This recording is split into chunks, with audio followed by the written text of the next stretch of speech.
Artists from all over the world, welcome! In this video, I'm going to talk about how to do a grisaille in painting. Grisaille is a technique that is also known as dead color layer or monochromatic underpainting. This technique was known even before the introduction of oil painting, but the artists of the Renaissance really took it to the next level, and later it was central in the art academies of the 18th and 19th century. But after the time of the Impressionists, the alla prima became the most popular technique, and the direct approach took the place of the indirect approach. After this, painting a grisaille became sort of old-fashioned, and even today it's not the most popular technique. I don't always paint a grisaille, and if I do, I don't always do it the same way. Before every painting I do, I always ask myself if I need a grisaille or if I want to start with a full range of color.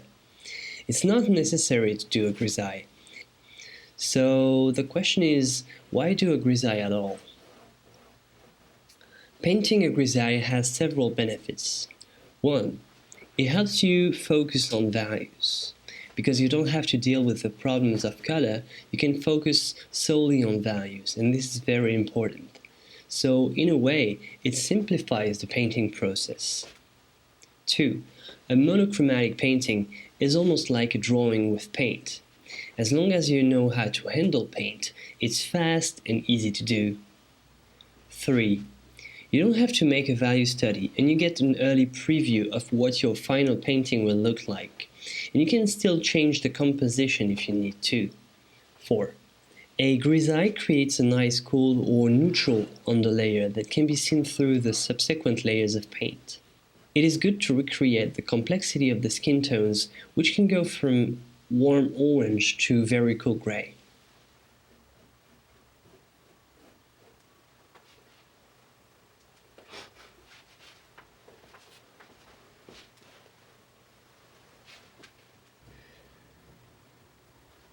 Some artists do a grisaille and as soon as it's dry, finish the painting with glazing. Dozens of glazing. But I don't do that. I keep glazing for the end, and when my grisaille is dry, I paint with opaque skin tone first.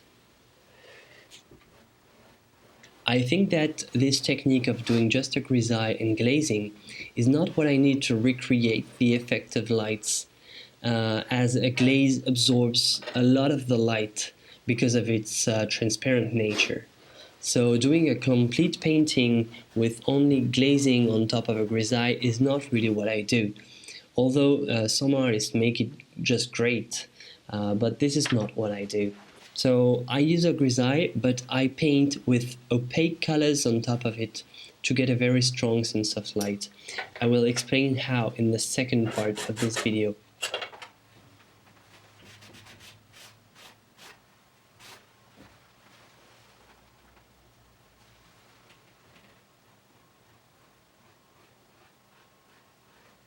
Let's talk about the demonstration on this painting. As you can see, I don't do a grisaille for everything. I only need a grisaille for the skin. The rest of the background and the fabric of the dress will be done in direct painting because I don't need the complexity and depth that a grisaille brings for these parts.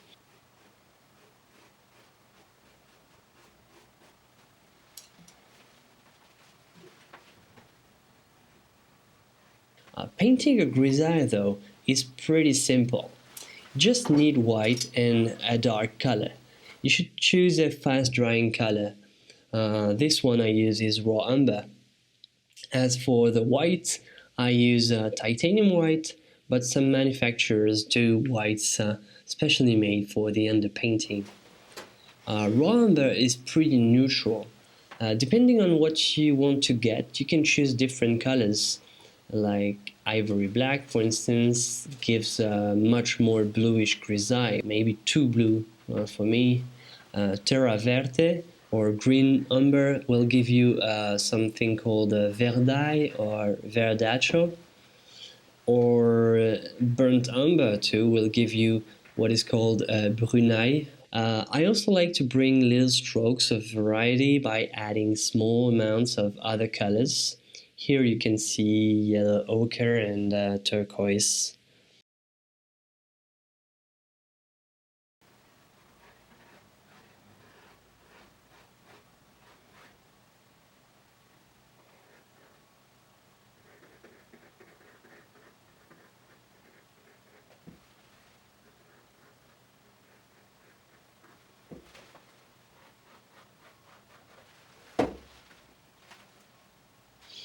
I add a little bit of medium, which is a very lean medium composed of 1 part stand oil to 4 parts odorless mineral spirit.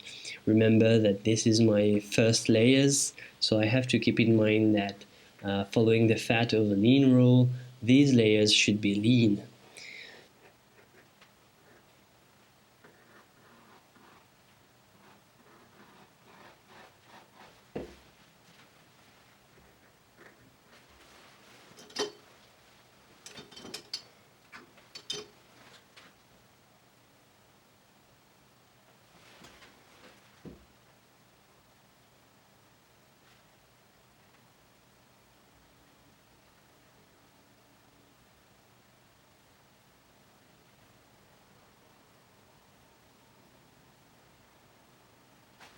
If you've already heard about glazing, you may know that if you intend to glaze over a grisaille, you're supposed to make the underpainting one step lighter than what you want as your final result, because, as I said before, glazing tends to make color appear a little bit darker as an effect of this transparency phenomenon.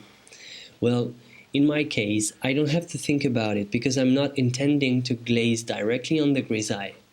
I will paint with opaque skin colors on top and leave the glazing for my final corrections.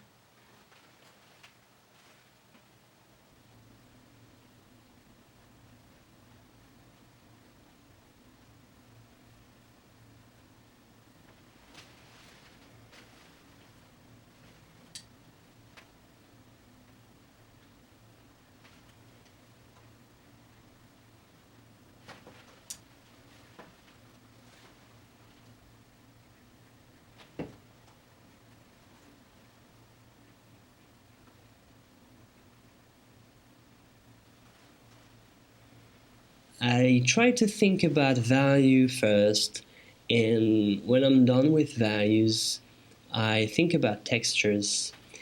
Even though I will paint over it, at least I can practice the brush strokes and get a first feeling of my painting and how to handle my brushes.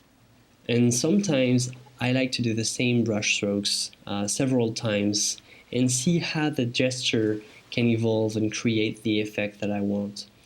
Right here, as you can see, I use a fan brush to create the little wrinkles under the foot. I mean, there is not much to explain about how to do a grisaille. It's pretty much like drawing, but with paint. And this is really the good point. And this is why grisaille is a great technique for a beginner, because I mean you really focus on value, and value is really what can get your paintings to the next level. And the point of this video was to make you see the benefits of this technique, and I can tell you that it is still a great technique even for experienced painter. And the most important part will come on the part 2 of this video, how to paint over the grisaille underpainting. You can click here to get to part 2. Alright, if you like this video or if you have any questions, don't hesitate to leave a comment. Please subscribe if you want to see more, and have fun painting. Bye.